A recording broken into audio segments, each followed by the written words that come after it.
Bonjour à tous, amis dégustateurs, bienvenue pour les vins d'un grand chelem. Ha, ha, ha. Donc, oui, magnifique week-end évidemment, avec ce superbe grand chelem le dernier jour et contre les Anglais, croyez-moi.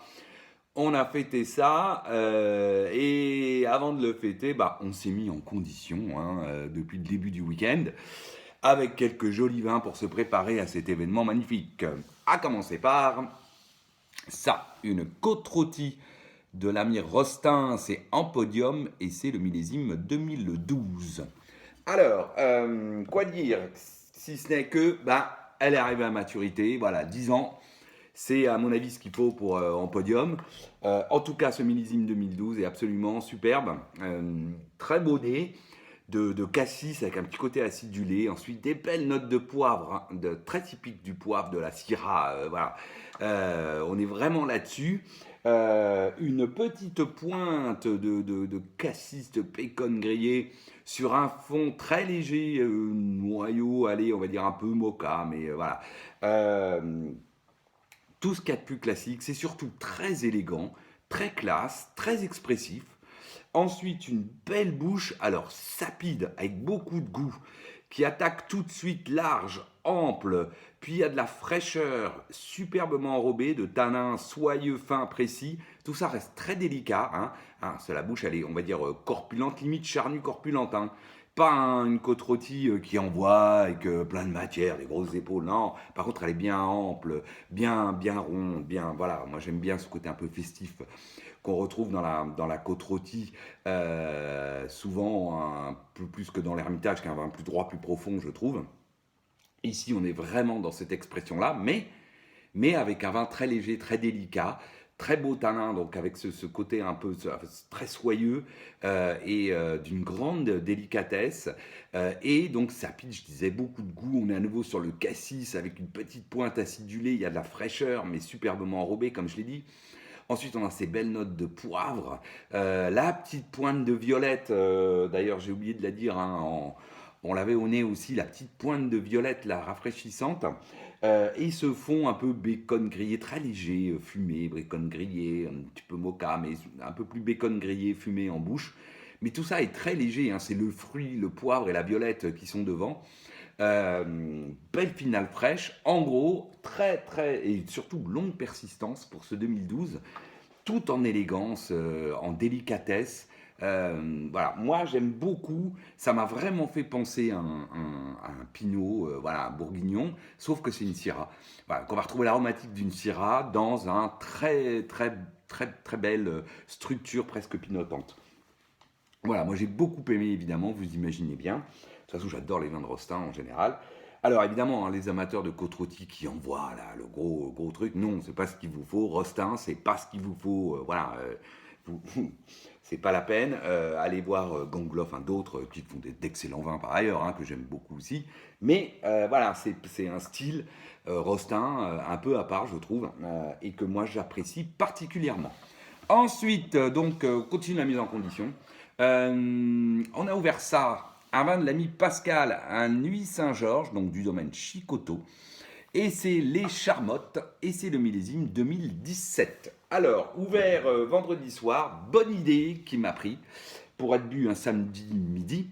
Parce que si le nez est sur la framboise, la groseille, il est quand même assez marqué de notes typées un peu chou animal, de réduction.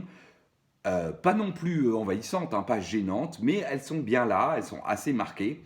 Elle, je dirais elle domine pas, mais bon, elle cache un petit peu, parce que quand même on les a bien, les notes de ronce, de sous-bois assez classiques du pinot, et un fond plutôt noyau, et donc forcément c'est sur le fond surtout qu'on ressent vraiment ce côté un petit peu chou, animal. Voilà. Et 10 heures après, donc le lendemain matin et le lendemain midi, ça a complètement disparu et on a un nez d'une très belle pureté de framboise, de groseille. Les belles notes ensuite ronces, sous-bois, les notes fraîches du pinot. Une petite pointe d'épices et de fleurs qui apporte de l'élégance sur un fond plutôt noyau et léger caroube, on va dire, un petit côté entre mocha, noyau de cerise, voilà, c'est un peu ce type d'arôme. Ensuite, belle bouche. Alors, belle bouche droite, fraîche, presque vive, presque tranchante. Voilà, on est sur 2017. Bah oui, c'est un vin du coup assez frais, droit, tranchant. Avec, mais par contre, suffisamment de tanin pour enrober ça. Tanin fin et délicat, d'ailleurs, soyeux, très joli tanin dans ce charmotte. Mais alors, du coup, ce que ça lui apporte, c'est de la profondeur. Voilà, c'est un vin qui a un peu de profondeur. Enfin, donc, du coup, très agréable, frais, vif, profond. Belle finale fraîche, vive. Et on est toujours sur la groseille, vraiment, pour le goût, parce que ce côté assez frais, vif, évoque plutôt la groseille. Les notes fraîches végétales y participent bien sûr de type ronce sous bois. Mais c'est mûr, c'est pas du tout. C'est bien mûr, les tanins sont très beaux, très soyeux, il n'y a aucun problème. C'est vraiment le côté frais végétal du pinot, ces petites notes un peu ronces qu'on retrouve, qui sont extrêmement agréables. Et puis, jolie finale avec une jolie persistance. Un, un joli vin, et particulièrement pour les amateurs de vin, de pinot droit et vif, de toute façon, qui sont globalement, qui, je pense, s'éclatent sur ce millésime 2017. Millésime que moi, j'appelle souvent un peu tendre à défaut, parce que, en gros, c'est un millésime qui a pas mal d'acidité et de fraîcheur, des tanins qui enrobent ça tout juste, mais qui sont bien là souvent. Mais il manque un peu de fond, moi, je trouve. En tout cas, là, on a un bel exemple d'un joli 2017, voilà, qui se boit très bien aujourd'hui. Moi, je le boirais maintenant, je vous le dis, parce qu'il a ce côté fruit, voilà, une belle profondeur, plein de fruits, très digeste, très agréable, ça se boit tout seul. Voilà, je vois pas pourquoi on l'attendrait. Il est très bon comme ça. Ensuite, bon, on a fait, on a regardé le match, tout ça, il y a plein de monde, et puis, on a fêté ça, tout ça.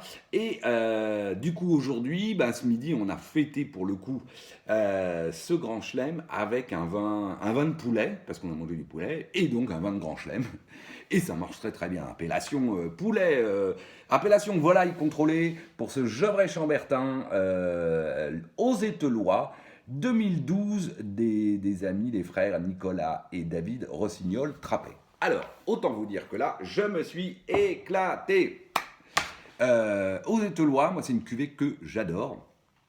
Et ce 2012 est absolument magnifique. Un vrai beau vin de Grand Chelem estampillé, quoi. Il est arrivé à maturité, je trouve, à ses 10 ans.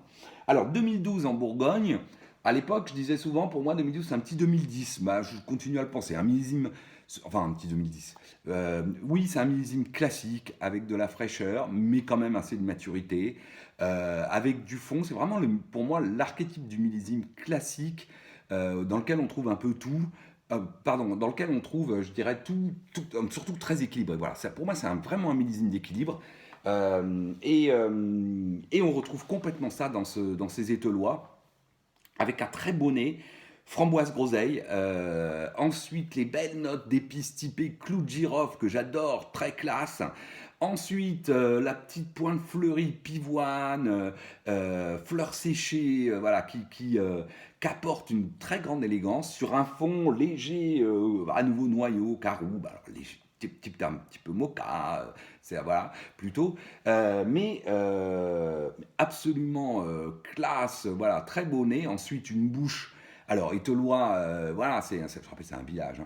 On a une bouche, mais corpulente, avec de très beaux tanins, soyeux, précis, d'une jolie densité, fin. On a une belle fraîcheur qui tend le vin, mais c'est magnifiquement enrobé. Donc ça donne un vin bien tendu, bien droit, mais avec ce côté très soyeux, tout en équilibre en fait. Donc d'une grande élégance, beaucoup de délicatesse. On est un peu comme la côte rôtie de Rostin. On a une similitude de structure des deux vins qui est assez flagrante, moi je trouve. Certains vont dire il est fou, une côte rôtie, un Gevrey, enfin bon, il est fou. Peut-être, je suis fou. Mais moi en tout cas, c'est ce que j'ai ressenti. Avec une aromatique que moi j'adore, framboise groseille, les notes clou de girofle, la petite pointe pivoine, rose séchée, enfin fleurs séchées, sur un fond très léger, caroube, donc un peu noyau, caroube, voilà. Moi je trouve que c'est d'une très grande élégance, très grande classe, belle finale, avec une longue persistance. Voilà, en gros, de quoi s'éclater sur ces ételois 2012. Et j'ai regardé mes notes, et ben, c'est le millésime que j'ai le mieux noté de cette cuvée. Alors j'en ai bu pas mal, hein, j'en ai une dizaine de millésimes. Et ben, actuellement, c'est ma meilleure note en moyenne que ce ételois 2012. Ensuite, alors pour ce soir, on continue dans les 2012. On a fait pas mal de 2012 ce week-end. Enfin, c'est normal parce que j'ai ramené plein de 2012 de la cave. Et pour ce soir, on va boire ça. Un Riesling, un grand cru Schlossberg des frères Bertholmé du domaine Albermann. Voilà, cuvée que j'adore, moi, le Schlossberg du domaine Albermann. Donc, vin de granit. Un bon Riesling de granit. Ah bah tiens, pourquoi j'ai une alerte tout d'un coup sur mon téléphone. Je ne sais pas ce que ça veut dire. Voilà, j'espère que ça n'a pas coupé. Alors, qu'est-ce que ça donne? Un bonnet de Riesling. Alors, avec au départ très pamplemousse, et puis ensuite on a plutôt le côté prune verte quetch qui est là, avec cette côté amertume, puis avec des notes un peu gourmandes de sirop d'orgeat, clairement, sur un faux plutôt, on va dire, très léger, résine, cire d'abeille. Mais très léger. Hein. Ensuite, la bouche. Mm. Voilà, très belle bouche, large à l'attaque, ample, comme souvent moi je trouve sur ce Schlossberg de Man, qui est pour moi un peu différent du Schlossberg de Weinbach, hein, qui lui attaque plus fin. Le Schlossberg de Man, souvent je trouve, il attaque avec un peu d'épaule, ample et tout ça. Puis ensuite, la fraîcheur arrive, ce qui tend le vin, mais on a cette belle matière ronde qui l'enrobe bien. On est sur des arômes, alors assez sur l'amertume de pamplemousse, puis plutôt la prune verte, le quetch. À nouveau, cette petite note gourmande, friande de sirop d'orgeat qui me laisserait dire que, oui, je pense qu'il y a un petit peu de sucre, on doit être plutôt entre 5 et 10 en sucre résiduel. Hein, on le sent très léger, mais on le sent un peu. Mais ce qu'apporte un peu de gourmandise, et puis ce fond très léger résine. Ah, on a des belles notes de fleurs d'oranger aussi. Parce qu'elles reviennent là, tout d'un coup, je les sens. Et puis donc ce fond un peu résine ou cire d'abeille. Et puis belle finale, fraîche, bien enrobée, bien sûr, de la matière et une jolie persistance. Pour ce très joli Schlossberg, allez, vous voyez, il a un petit goût de reviens-y là, qui est assez redoutable. Mm. C'est bon quand même le Riesling. Hein. Bon, allez, je vous souhaite à tous une excellente semaine et je vous dis à la semaine prochaine. Salut!